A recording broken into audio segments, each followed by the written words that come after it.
Voy de Petare rumbo a la Pastora, contemplando la montaña que decora mi ciudad. Llevando matices de la buena aurora, con la fauna y con la flora de un antaño sin igual.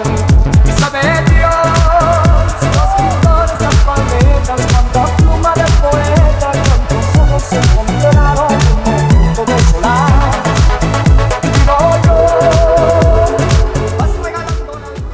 Hola chicos, y nos encontramos en la panadería Chocolate, donde vamos a iniciar el recorrido el día de hoy por la Pastora, así que no te pierdas esta mágica aventura. Sin más, iniciemos.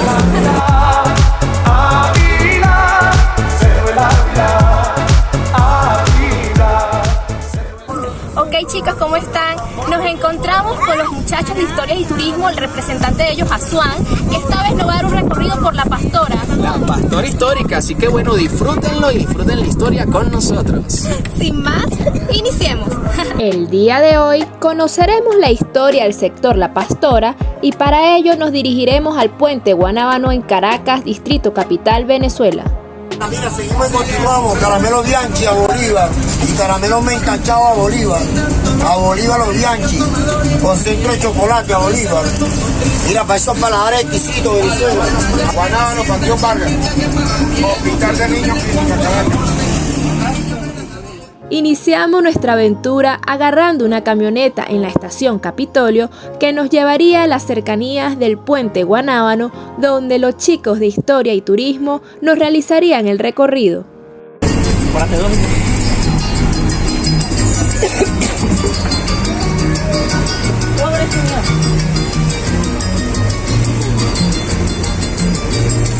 Gracias. Gracias, hasta luego.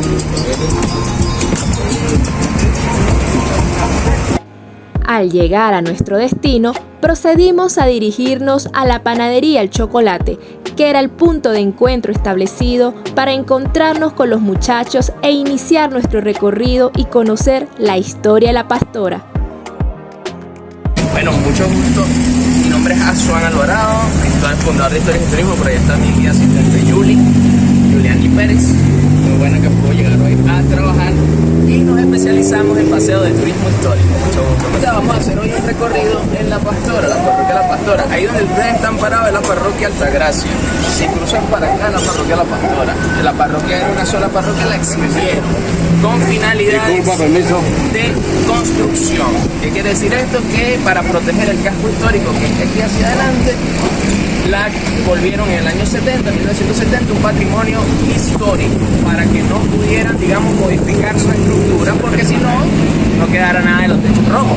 Hoy vamos a ver una serie de ventanales, un casco colonial muy importante y vamos a estar recorriendo no solamente la parte histórica como tal de La Pastora, sino que justamente en esta parroquia fue donde vivió José Gregorio Hernández, doctor José Hernández, y por ende, desde el año 2020, a nombre de su beatificación, fue que se hizo esta serie de murales, su museo y toda la reconstrucción, inclusive una línea de Metrobús que funciona acá con su logo.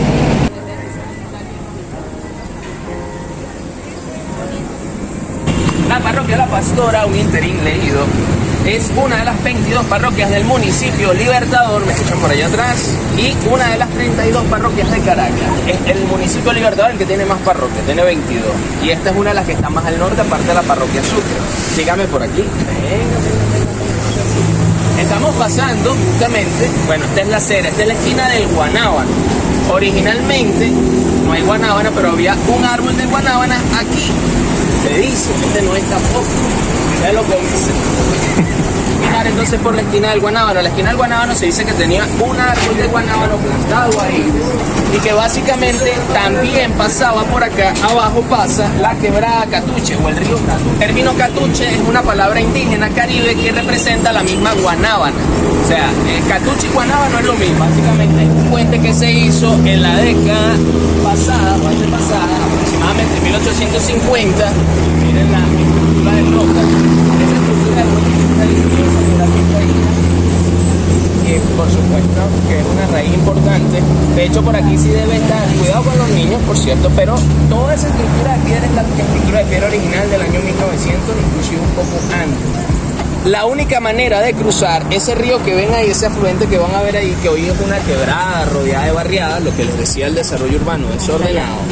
Aparte que en el año 1999 se llevó a todo el mundo que vivía aquí, creció muchísimo, y eso era lo que pasaba muchas veces con los indígenas que vivían un poco más atrás. Alejandro von Humboldt, cuando llega en 1813, aproximadamente 1804, básicamente duró un poco tiempo más, le preguntaba a los indígenas de Caracas, a los pocos indígenas que quedaban, a los pocos nativos, que por qué nunca habían construido grandes edificaciones como Machu Picchu, Chichén Itzá, todo esto, y ellos le decían que ese cerro que está allá arriba, el Guaray del Repano, como lo conocían ellos, se derrumbaba o se venía abajo o se caía, la montaña se cae.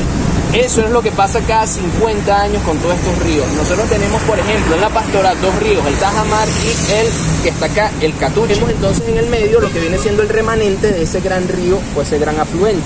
Puedo decirles con total certeza que ese río ocupaba desde donde están las casas hasta donde terminan las casas de aquel lado. Era un enorme río y la única manera de pasarlo, en esas casonas está el puente Carlos III, precisamente lleva el nombre del monarca de la época en España, y que cruza, es un puente bastante pequeño, un puente de piedra rojiza, que permitió en 1784 y pasó a ser uno de los primeros puentes sobre Caracas, en Caracas, que permitía pasar sobre el río Catuche. Este fue otro creado a partir de 1850 para poder pasar sobre esta gran quebrada o sobre este gran río. Originalmente era de tablas, lo que hacía que era sumamente inestable. Luego el propio Juan Vicente Gómez, el benemérito, logró o lo mandó a construir más moderno. Importante acá, aquí estuvo, le decía a Aura, de este lado estuvo Luisito Comunica cuando vino, porque básicamente este puente tiene una historia bastante macabra.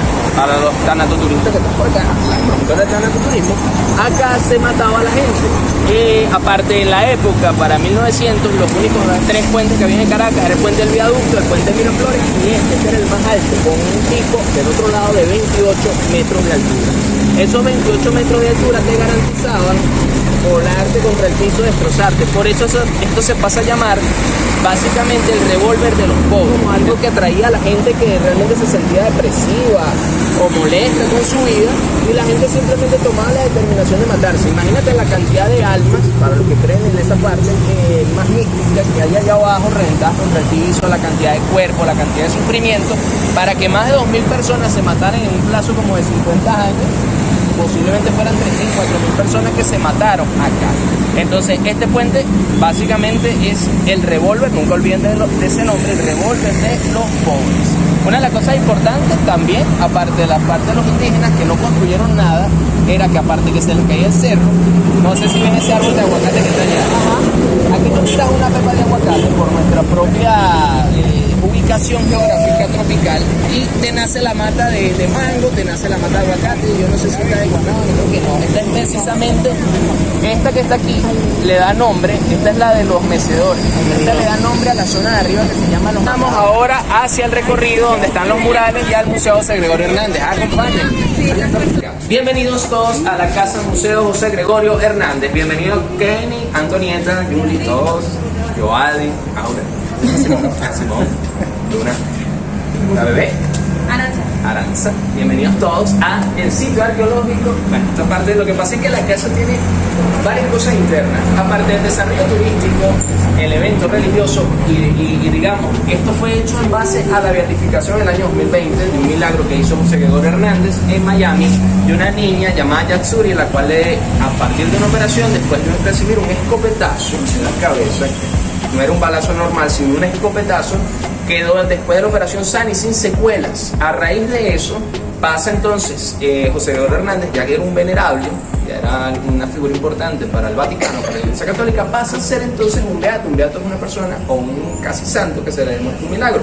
Y hay dos milagros más que no serán revelados porque para que la causa no se enturbie, que están siendo analizados por la parte teológica o por el área, la Comisión Teológica del Vaticano, para que una vez se compruebe el segundo, él pase a ser directamente santo. Aunque ya era santo de los pobres para nosotros, justamente en esta casa era donde sí vivía. La de al lado, que es la reconstrucción y que forma parte del museo, es la casa de la hermana. Estamos viendo acá abajo, es lo más viejito, y lo que vamos a ver de aquel lado, lo más viejo, lo más antiguo de toda Caracas. Recordemos que, como les decía, los indígenas no habían hecho, los nativos no habían hecho grandes estructuras porque el propio clima, la condición se lo impedía. Sobre 520 años de historia y es muy muy valioso, porque así como vamos a otro país, o de repente vamos a un museo y admiramos de repente cualquier cosa que vaya, que si el Coliseo, por ejemplo, esta es nuestra historia y estos son nuestros cimientos. Prosigo por acá. Estos espacios tuvieron como morador al Beato José Gregorio Hernández en los últimos años de su vida. Se sabe por fuentes documentales familiares que la casa pertenece a su hermana María Isolina Hernández, quien la compartió con el Beato, ya que este había dado en vida todos sus bienes a sus hermanos y sobrinos para ingresar a la orden de los Cartujos en Italia. Esas estructuras están ahí de donde pasaban las tuberías de bronce, básicamente, que se usaban. Y podemos ver también los diferentes niveles. El piso que está acá es más moderno, luego viene un piso de piedra más antiguo y las piedras más pequeñas de los muritos. Es lo que les decía, más barato mover una piedra más pequeña que tener que movilizar una grúa, una carreta para poder hacerlo. Dentro de ese punto de vista, entonces, este lugar funciona como un lugar religioso, la FEA José Gregorio Hernández, un lugar turístico por lo que puedes ver y disfrutar, y también un sitio arqueológico. 3 elementos muy importantes en uno. Un aspecto extraordinario es que justo a su entrada está la firma del doctor José Gregorio Hernández, quien fue un médico, científico, profesor, filántropo de vocación católica y franciscano seglar venezolano, declarado beato por la Iglesia Católica. Acá funciona, les decía, el oratorio. Las personas vienen, esta es la parte religiosa del lugar. Y acá podemos ver, fíjate, un testigo detrás de este altar, un testigo de cómo era la pared original, o cómo fueron los diferentes tipos de paredes que hubo en la época, desde los ladrillos hasta las piedras que estaban originalmente. Esto todavía es más básico. Esto es arenisca con piedra, esto es básicamente bahareque. Y esto sí aguanta cañonazo, y aguanta terremoto y aguanta todo. El bahareque más fácil, que es pura arena, y esto por lo menos bahareque con arena y piedra, más fuerte todavía. Acá podemos ver otro tipo de arquitectura y luego los ladrillos más fabricados como un testigo y la gran cruz, como les decía, el oratorio. Dentro de este espacio se hacen diferentes eventos cada cierto tiempo, por ejemplo, conciertos, un lugar que está abierto de miércoles a domingo, con un horario bastante largo, de 9 de la mañana a 7 de la noche por lo general. La Casa Museo del Dr. José Gregorio Hernández sufrió a lo largo de los años de diferentes modificaciones. De ese proyecto original se conservaron algunos espacios y otros fueron eliminados para dar paso a la muestra arqueológica de la casa que habitó en sus últimos años. Estatuas de tamaño real, pero muy grandes. De hecho, ninguna de las personas de la época realmente eran muy altas. Les explicaba también, cuando vayan al fortín, se van a dar cuenta que los fortines eran pequeñitos, son de 4 metros, de como 2 plantas. Pero imagínate por una persona, o el típico español que medía 1,50 m, 1,52 m, encontrarse con una fortaleza de 4 metros de altura y llena de cañón. Para la época, no todo el mundo tenía, digamos, el crecimiento de talla de las personas a lo largo de la historia, o de la historia de la humanidad, se desarrolló a través de la revolución industrial, y ya cuando se generó ese avance, ese progreso económico, que fue que nosotros ahora tenemos 1,70 m, 1,80 m, tú mides como 2 metros. Yo me quedé todavía en ese. En la época, 1,69 m, él también es alto, tú eres más alto, pero antes las personas eran del tamaño de él o más pequeños. Por supuesto que ese desarrollo, una persona que vivía 30 años en una guerra de independencia, que iba a poder ir comiendo muy poco, comiendo muy mal, ¿cómo iba a poder tener una talla más grande? Nuestra talla en nuestra vida, siempre se lo digo a las personas, nuestra vida hoy en día es mucho, a pesar de que no tengamos mucho, tenemos servicios de salud, agua, comida, ropa. En la época que ellos vivieron, no tanto él, antes, 100 años antes, la gente vivía plenamente en una esclavitud, un feudalismo. Usted no tenía derecho a estudiar, usted no tenía derecho a progresar, usted no tenía ningún tipo de derecho. Hoy en día todos nuestros niños, todos nosotros hemos estudiado, tenemos y podamos tener, lo que no tenemos es opulencia, pero tenemos una vida espléndida en comparación con los 100, 200 años precedentes. Eso es algo muy importante de reflejar. Y acá entonces tenemos esta serie de estatuas en bronce que se fueron instalando a lo largo de toda Caracas. Hay una en Plaza Bolívar, justamente al lado de la plaza está enrejada allí como protección. También tenemos en el Calvario, y así como ese, en varios lugares que de repente tú pasas y ¿qué hace José Gregorio aquí? Está en todos lados porque ahora pasó a ser parte de los altares. Algo importante decir es que el culto hacia él, cuando él fallece, se desarrolló de manera independiente a la Iglesia Católica. De hecho, muchas personas lo empezaron a tomar de manera esotérica, y antes de que eso se escapara de la mano y se volviera, digamos, un santo de la santería, algo así, la Iglesia Católica absorbe su culto y lo vuelve parte de su forma de pensar de sus santos, de sus altares, para que pueda entrar directamente. Y hablemos claro, él era muy devoto a la iglesia católica. Lo salvaron, lo asumieron para él. Bienvenidos a la casa museo. ¿Vieron el yacimiento arqueológico?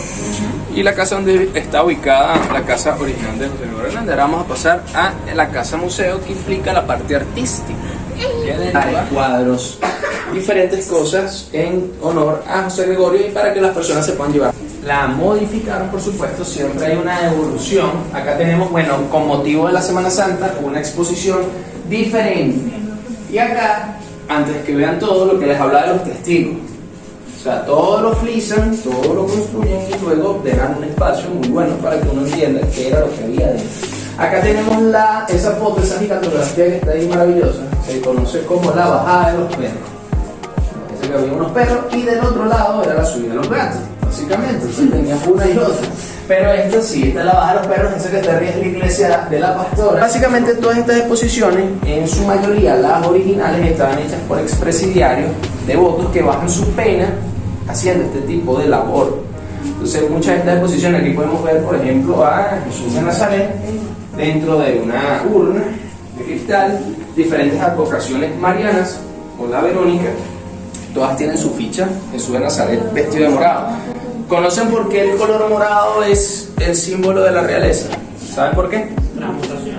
¿Ah? Transmutación. No, por el costo que tenía hacerlo. Originalmente el color morado que se sacaba de un caracol del mar Mediterráneo, un caracol muy pequeño, al cual se le sacaba una ínfima cantidad a cada caracol de esa tintura o pintura morada, ese tinte. Luego se reunía y no había la posibilidad de que una tela pintada con ese procedimiento que se tardaba además muchísimo tiempo en conectar los caracoles, sacarle el tinte, ponerla al sol, secarla, quedara de la misma tonalidad. Si tú pagabas muchísimo dinero por un morado, es posible que tuvieras o uno más intenso o uno más claro, nunca quedaba igual. Y por eso, por ese costo tan difícil, era que eso se transformó en un color muy difícil. Míralo ahí, el propio morado, el color de la realeza. Y después, por supuesto, que se transfirió a el Rey de Reyes, un religioso, y se le pone esta túnica morada. Pero originalmente extinguieron, inclusive el caracol ya no existe. De tanto fue la explotación de ese pobre caracol en el mar Mediterráneo que lo desaparecieron. Y el color morado entonces quedó como, antes de que fuera sintético, era natural y era muy difícil de conseguir. Algo similar con el color rojo. El color rojo también es color de la realeza, lo pueden ver acá. También es color de la realeza, y el color rojo natural se sacaba del palo Brasil. Vamos a pasar a la segunda sala de exposiciones. O básicamente no, acá no es más sala de exposiciones, sino ya la casa como tal. Y está aquí porque José Gregorio Hernández, hablamos un poco de él ahora, hacía sus propias ropas, sus propios ropajes, cosía, no hacía los sombreros, pero hacía la ropa, se creaba los trajes a su medida. O sea, aparte de todo lo que sabía hacer, que era un excelente científico, José Gregorio Hernández de hecho fue el primero que trajo el microscopio a Venezuela. Aparte de eso también fue padre o creador de la Academia de Bacteriología de la Universidad Central de Venezuela. Fue también director del Hospital Vargas, donde lo llevaron al fallecer. Y aparte de todo eso, y que tocaba buen piano, hacía su propia ropa. José Gregorio hacía sus propios trajes. En la época, esta maleta significa la cantidad de viajes que hizo a Europa, sobre todo la parte que fue para mejorar o ampliar sus conocimientos. Tenía un apoyo, un mecenazgo importante del gobierno de turno de la época. Era uno de los científicos más importantes, aparte de Luis Racetti, por ejemplo, de Venezuela. Acá podemos ver una foto de él, básicamente en su graduación, y por acá en su bautizo. Ya vamos a ver las fotos originales con las cuales se desarrollaron.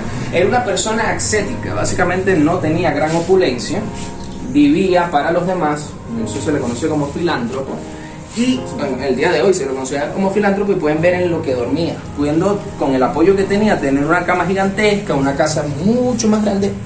Esto es lo que les digo, a veces nos enfocamos más en tener que en ser. Él era más que... Podemos ver una recreación de la sala donde atendía a las personas a las que curaba o atendía. Uno de los pocos médicos de la época, y que básicamente con ese nivel de conocimientos, esto que ven acá es una balanza con la cual pesaba él los medicamentos. No habían pastillas en la época, había básicamente pesos para pesar las diferentes sustancias y hacer los diferentes medicamentos y dárselos en botellita a la persona para curarla. Pesaba acá.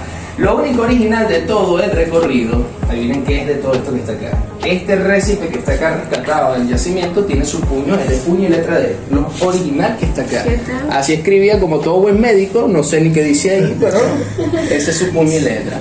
Acá tenemos una serie de implementos médicos con los cuales, algunos más modernos evidentemente, pero tratando de hacer referencia a todo lo que usaba en la época para poder tratar. Y acá la camilla, donde podemos ver de hecho un cuadro dividido, y el carro, el tercer carro que se lo llevó, después les explicó esto, se lo atropelló. Y acá pueden ver entonces la camilla donde atendía a las personas, como este enfermo que está acá, y haciendo referencia a eso, una pequeña camilla donde pesaba algo importante, y así era como se veía. Hoy sería con billetes de dólares, que en aquel momento eran monedas de la época, ya eran bolívares ciertamente. Este era el rincón del cepillo, o lo que llamamos nosotros hoy en día el coleto. El doctor José Gregorio Hernández tenía una costumbre muy anecdótica. Cuando atendía a sus pacientes, al terminar la consulta y proceder al pago, él les decía: arrójelo al rincón del cepillo. Él, digamos, no tocaba el dinero o no hacía el dinero. Yo apunto a que había una especie de perol, porque dentro del cepillo se va a dañar los billetes. Y cuando las personas no tenían en una consulta con qué pagar la medicina, sencillamente iba y él les decía: tómelo del rincón del cepillo. Este era el banco, era una especie de caja chica donde le permitía a las personas que no tenían con qué pagar la medicina pagar con el propio dinero de las otras personas. Más filántropo imposible. Una excelente persona. Por eso al fallecer, la Caracas en pleno se volvió un llanto, un dolor increíble, y pasó a ser de una vez un médico reconocido. Acá tenemos la sala de estar. Así como está Julie sentada, se sentaban las damas en la época, hace 100 años. Esto que ven acá en la ventana se le conoce como pollo de ventanal. Esos son 2 pollos, 4 pollos hay aquí. Y de esa manera se sentaban para recibir la visita. Las chicas recibían la visita y la cortesía o el cortejo a través de esa ventana. Y hablaban ahí con la presencia de los papás, con la anuencia de los papás y la anuencia de la familia. De esa forma así se sentaban. Tómale una foto a ella. Pollos de ventanal. Acá entonces vemos, aparte de eso, la sala de estar. Las fotos originales con las que se recrearon los cuadros están acá. La mamá de José Gregorio, el papá de José Gregorio, y acá el niño José Gregorio bautizado en la iglesia parroquial del Santo Nombre de Jesús de Escuque, en el estado de Trujillo, donde él nació. Él es natural de Trujillo y hoy en día, bueno, su culto se celebra increíblemente grande en Isnotú. Sin embargo, mucha gente pierde de vista que su lugar de vida al final de todo fue acá. Acá tenemos la recreación entonces del cuadro del papá, de la mamá, y acá básicamente la hermana de los que José Gregorio Hernández. Acá tenemos un cuadro donde se mira la recreación del evento, donde, bueno, lo golpeó el carro, y cada en la esquina que visitaremos más adelante. Y acá su faceta científica. Como les decía, un gran científico de la época. De este lado, bueno, una recreación de lo que era la Caracas colonial de la época. Las calles muy cortitas, muy angostas, para que pasaran los tranvías. ¿Se pone este sombrero? Para una foto. Te queda a ti, dale una foto a ella, pégate de este lado.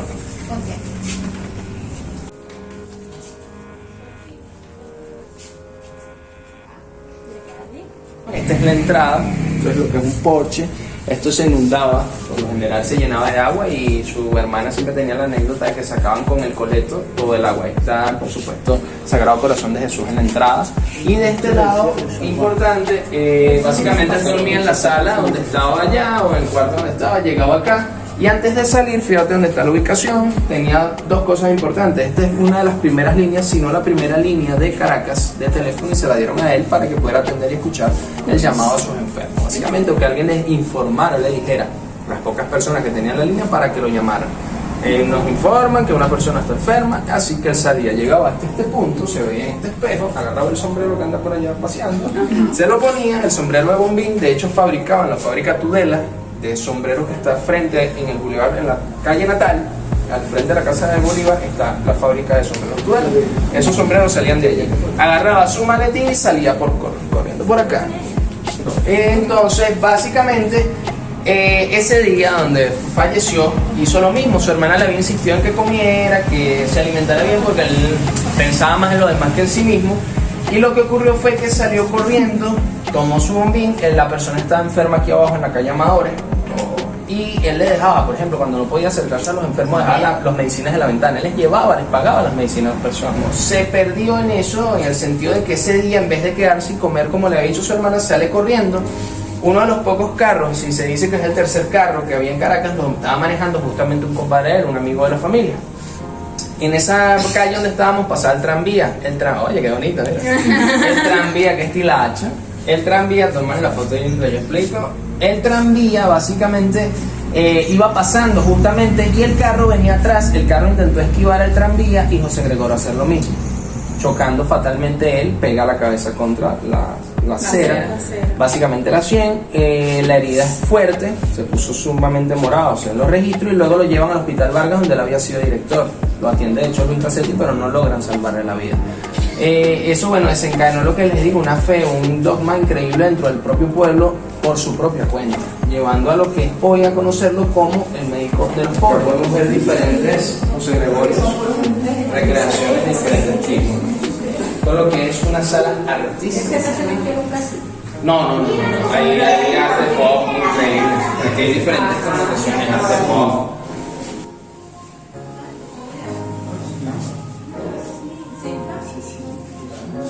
Verdaderamente la parte museológica de la casa del Dr. José Gregorio Hernández es impresionante. En ella hay diferentes representaciones del beato en cuadros, pinturas, estatuillas realizadas con diferentes materiales y técnicas que impresionan a la vista del espectador. Es un lugar fascinante que vale la pena recorrer entre familiares o amigos.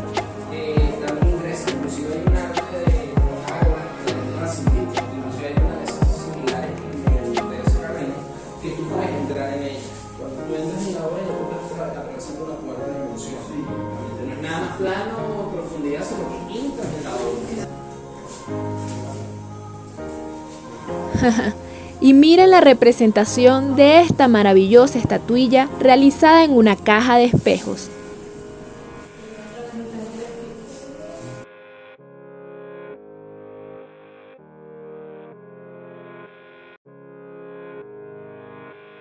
Buenas, ¿cómo están? ¿Qué tienen de platos para comer aquí? ¿O qué se puede comer en este lugar? Ajá. Tenemos arepas, desayuno criollo, pastelitos, sándwiches. ¿Y almuerzos hacen? Estamos trabajando con hamburguesas, pizzas, todo eso. Perfecto. Y bueno, de tomar me imagino que jugos naturales y algunos... naturales, jugos de botellitas, malta, agua, papelón con limón. Buenísimo, gracias. ¿Con quién tengo el gusto? Egle, come, mi amor. Egle, muchas gracias.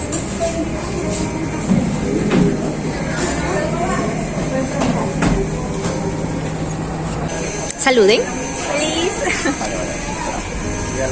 Síganme por acá, chicos. Y continuamos nuestro recorrido por La Pastora. Y esta vez nos dirigimos a la esquina donde falleció el beato José Gregorio Hernández. Justamente en esta calle donde pasaba el tranvía en aquel momento. Y donde falleció. En esta. La casa donde traía el medicamento hoy funciona una escuela. De hecho, una escuela que todavía tiene esa estructura colonial, para que lo vean. Y hoy le pusieron acá, del lado izquierdo, le pusieron un altar. Pero vamos a volver a cruzar con mucho cuidado, no queremos que nos pase nada. Acá, bueno, se desarrolló entonces, a partir de 2020, lo del culto o el desarrollo turístico de La Pastora a nombre del Dr. José Gregorio Hernández, y esto es un recordatorio de la esquina o el lugar donde falleció. Lamentablemente ya les explicaba el tipo de, o el evento en sí. El tranvía pasaba por acá, el carro intentaba esquivarlo y coincidencialmente el doctor también intentaba esquivar el carro y el tranvía, aunque él no sabía que venía el carro sino el tranvía. Esquivas el tranvía, pero venía el carro que también hacía el mismo movimiento. Llevó la peor parte. Tenemos un privilegio, los tres que vinimos, estaba cerrada la iglesia y vamos a poder verla. Bienvenidos entonces, acá tenemos un busto de José Félix Rivas, el gobierno del distrito federal al indomable paladín de la libertad, general José Félix Rivas. Aquí podemos ver cómo era con cabeza. En Puerto Caracas estaba donde estaba degollado y sin cabeza. José Félix Rivas, unos generales patriotas que peleó en la batalla de la Victoria. De hecho, tomó a una cantidad de muchachos que no tenían ningún tipo de experiencia militar, se los llevó de la Universidad Central de Venezuela para la época y se los llevó también de una serie de monasterios o lugares donde estudiaban para pelear contra las fuerzas de Tomás Boves. José Tomás Boves, Taita Boves, y básicamente ganan la batalla de la Victoria, perdiendo una cantidad de vidas de muchachos que no tenían experiencia, pero gracias a ese evento, bueno, se gana una batalla muy importante, la batalla de la Victoria, y se celebra todos los 12 de febrero, el Día de la Juventud. Por él, a él, bueno, un año después, de 1814, lo agarran en Guárico, básicamente las fuerzas realistas lo atrapan, a él lo traicionan, lo atrapan y lo desmembran, mandando su cabeza picada o cortada a Puerta de Caracas, donde la pusieron, después de freírla en aceite, la clavaron en una pica para demostrarle a todas las personas que entraban por acá, el único camino por el que se entraba a Caracas, que era lo que pasaba cuando se enfrentaban al Imperio Español. Acá podemos ver cómo era y bueno, bienvenidos ahora sí.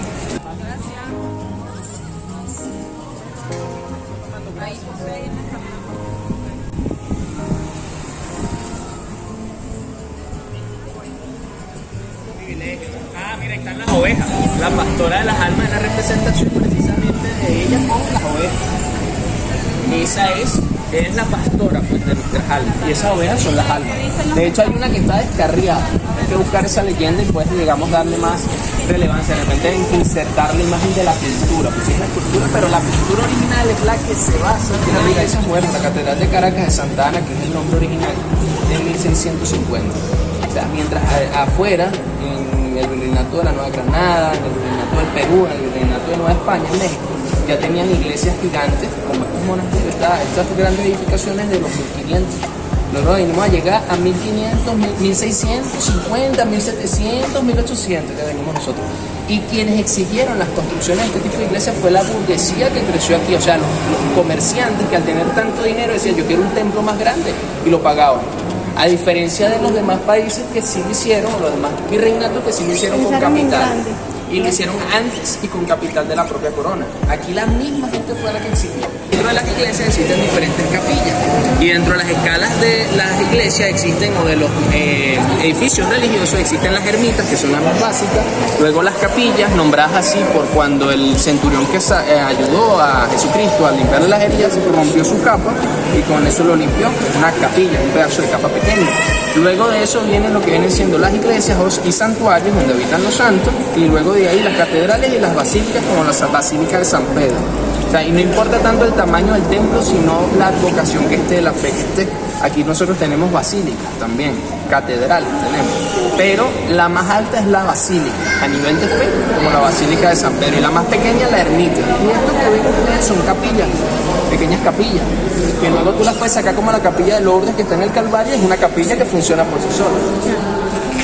Es un bautizo. Vocación de la divina pastora de las almas, las tres ovejas, que ella es la pastora con el cetro, digamos, con el que las ordena. De hecho, una de esas ovejas en sí está descarriada, y en la pintura original inclusive hay un lobo que se quiere comer una de esas ovejas. Básicamente es la representación del mal que siempre está a nuestro alrededor buscando que hagamos lo malo o buscando hacernos daño. Y ella, por supuesto, como gran protectora, está ahí para cuidarnos. Miren este que está acá arriba. Y la representación de Dios como un ideal. Así como en el billete de dólar que lo ve todo.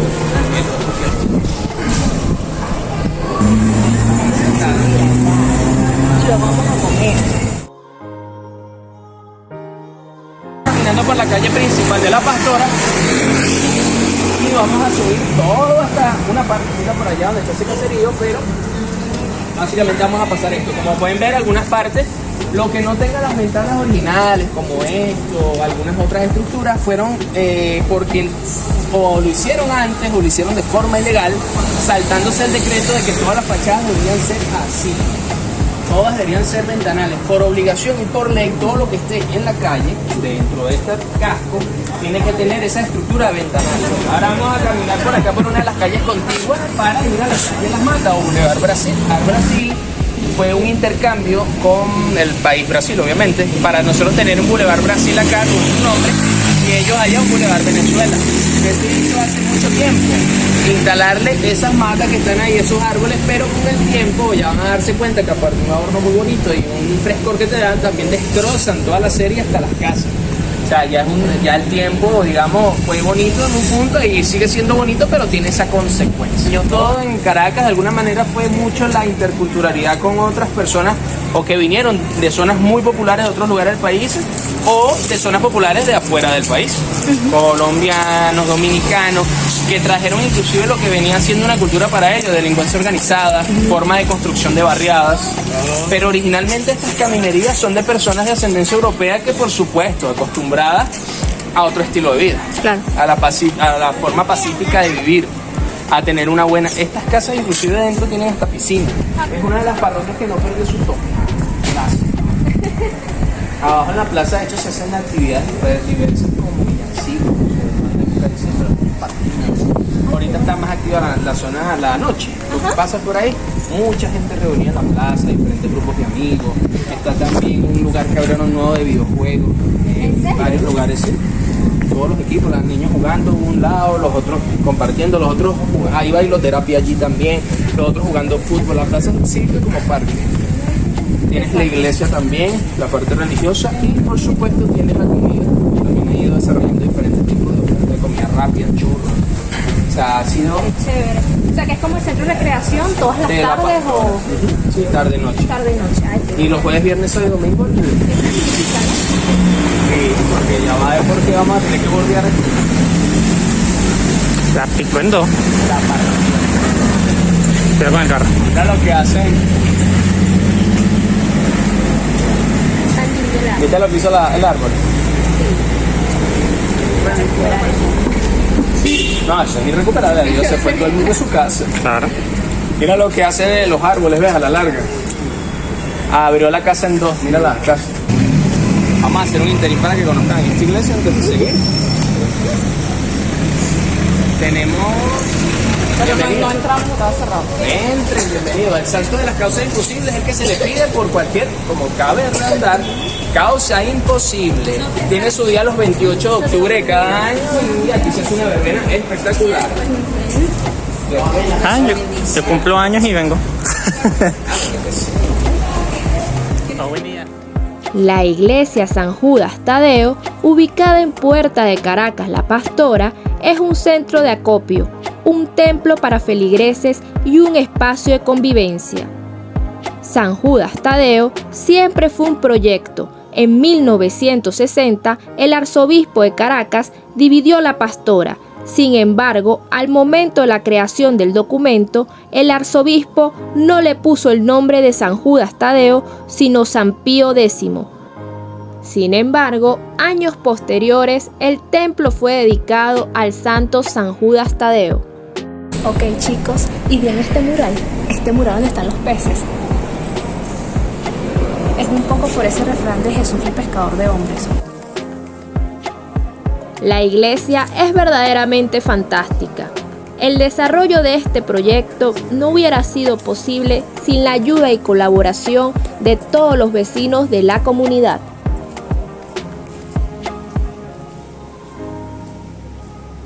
José Félix Rivas sin cabeza. Acá fue donde ocuparon o pusieron la cabeza. Ese charraclaramo que está ahí lo verán representado en diferentes lugares donde hay diferentes monumentos de las personas importantes de la época de la independencia y siempre le ponen un chaguaramo, en este caso a él. José Félix Rivas, no podamos optar entre vencer o morir, necesario vencer. La proclama que dijo precisamente en la batalla de la victoria contra los tiranos en precisamente 1814. Murió el año siguiente en Guárico, en 31 de enero de 1815. Lo atrapan allá, después de una traición lo desmembran y ponen su cabeza, después de frita en aceite, clavada en una lanza, ahí en ese lugar. Como contramensaje o forma de darle miedo a las personas que se enfrentaran a los realistas, a las personas que eran monárquicas. De este lado justamente estaba ese edificio que hoy es un edificio de interés político, pero o cultural, y en ese tiempo era la aduana. Cuando están descansados.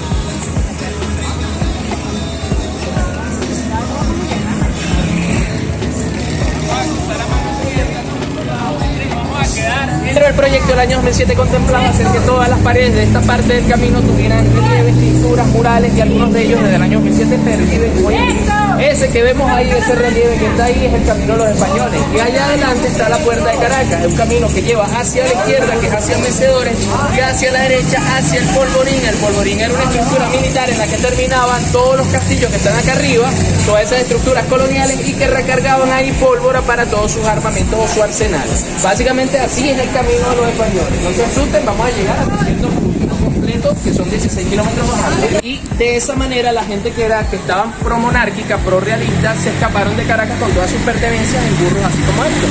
Este camino empedrado, originalmente era de piedra azul, muchas piedritas, un empedrado o un macán, como se le conoce. Nada más servía para carretas, burros, caballos y algunas personas que venían a pie como los esclavos que los traían al puerto de San Sebastián de Maiquetía, subían arrumados, cuidado con los carros, arrumados por toda esta situación. Imagínate cuántos nos murieron en un camino de 16 kilómetros o el de 23 por donde bajamos la otra vez que estamos. Adelante, no se olviden de ese nombre que muchas veces se pierde en la historia. Eso es una historia de 1595, Alonso Andrea Ledesma, defensor de Caracas. Quien lo pinta es papá de uno de los hechiceros que vive acá y que yo he trabajado en muchas oportunidades. Los desagües originales del camino, ese empedrado que está acá, los escalinatas. Por eso es que este camino no se cae. Este camino fue hecho desde 1603, armado. Obviamente que lo empezaron a hacer en 1595 después de la invasión pirata. Luego lo terminan en 1603 o a partir de 1603, y una de las cosas que hace que no se caiga es que tiene este tipo de estructura desde hace tiempo, ves que es pura piedra, que impide que él se inunde. Acuérdate que estás arriba, le impide que el agua fluya hasta abajo sin que derrumbe la lluvia, la propia caminería. Parece que tiene 1603 y todavía hoy. Y ya a este punto decidimos almorzar en el Fogón del Ávila para aplacar un poco el hambre que teníamos. Presentó a también delante conmigo. Ah, sí, qué chévere. Hola, muchachos. Hola, bienvenida. ¿Qué pasa? Este local restaurante tiene una particularidad muy interesante, y es que sus paredes se encuentran con escritos de los distintos visitantes que van al local. Aproveché la oportunidad para escribir mi nombre. Más o menos su menú. Bueno, nosotros vendemos cachapa, conchino, tender de pollo. Buena, bienvenida, mucho gusto. Nos caracterizamos por vender como el clima de montaña. Vendemos cremas, batidos con café, mora, de fresa, vendemos sopa leña, asado de pollo con carne, pata de ganado, también cachapas, de cochino, de pernil, sándwich de pernil. Como tú lo buscas, aquí lo tenemos. Encantada con mi productora. Con lo gusto, mucho gusto. Adelante entonces para que conozcan nuestra instalación. Gracias.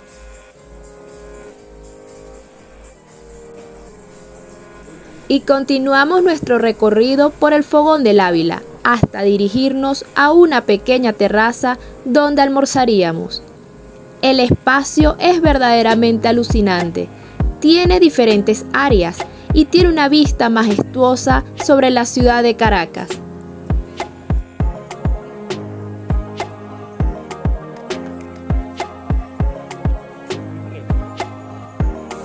En sus áreas se puede respirar el aire fresco. Verdaderamente te aísla de todo el bullicio de la ciudad y te permite relajarte mientras disfrutas de un rico almuerzo. Para efectos de nuestro viaje, pedimos las salchipapas, que son una de las especialidades de la casa.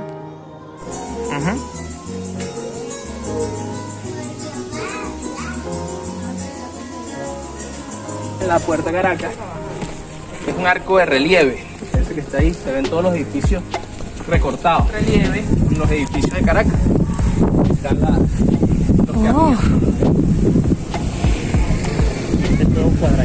Y llegamos a nuestro último destino, el Mirador Bolívar y Martí del Parque Nacional Guaraíra Repano.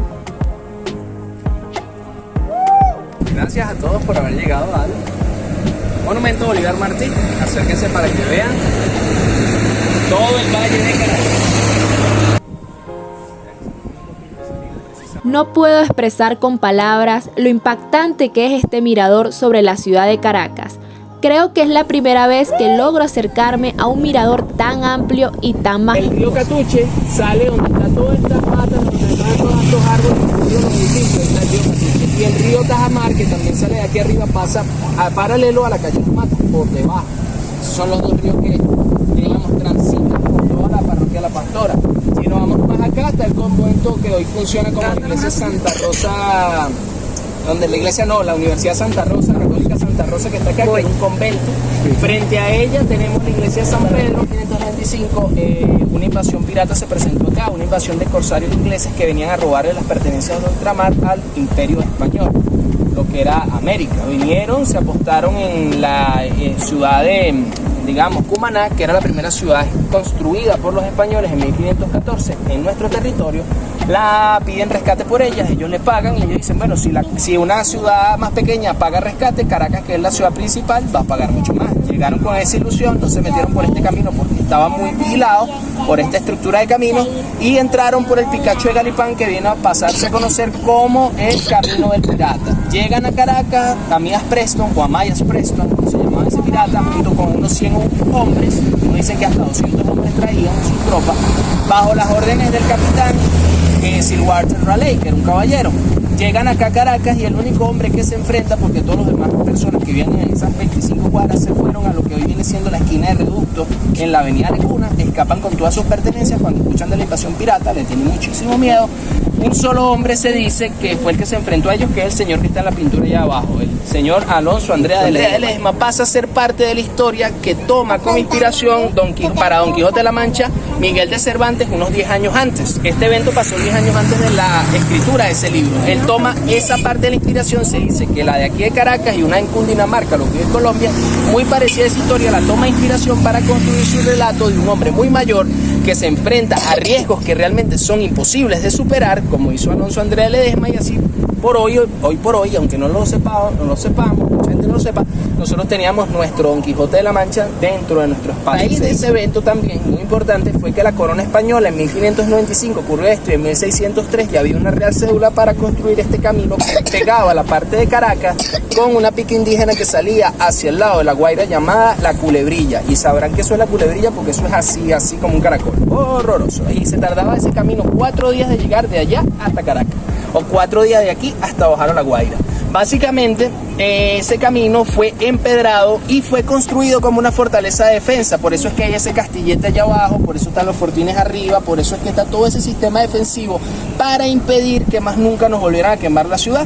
Gracias a eso fue que la ciudad de Caracas prosperó libre y sin invasiones. Y la corona también prohibió que se usara cualquier otro camino bajando a La Guaira. El camino que hicimos de 23 kilómetros era un camino prohibido.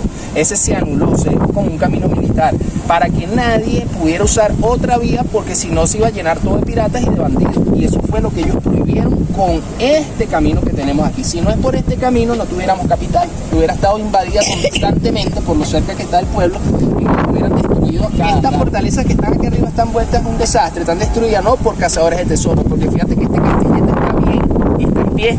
Fueron destruidas adrede en el gobierno de Juan Vicente Gómez y Cipriano Castro cuando se dio la invasión por las potencias extranjeras en 1902 y 3, porque todo el puerto de La Guaira fue ocupado por la deuda que le teníamos a Europa, por los ferrocarriles que no pagamos.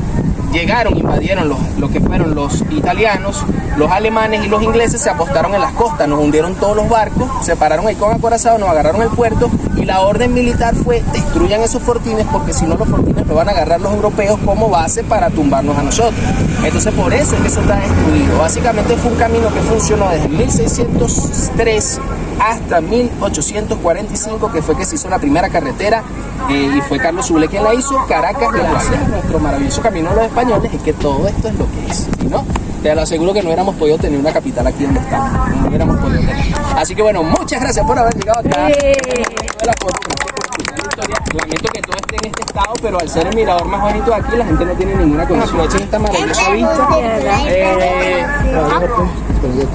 Bueno chicos, ya damos por culminado este paseo. Espero que les haya gustado este documental de la Pastora Histórica. Y si están aquí en Caracas y se animan a hacer este recorrido con nuestro amigo Swan, mira, de la mano de él, va a ser una maravilla recorrer esto. Pueden seguir nuestro Instagram como @historiasyturismo. Estamos para servirles. Nos vemos en una próxima edición. Hasta luego.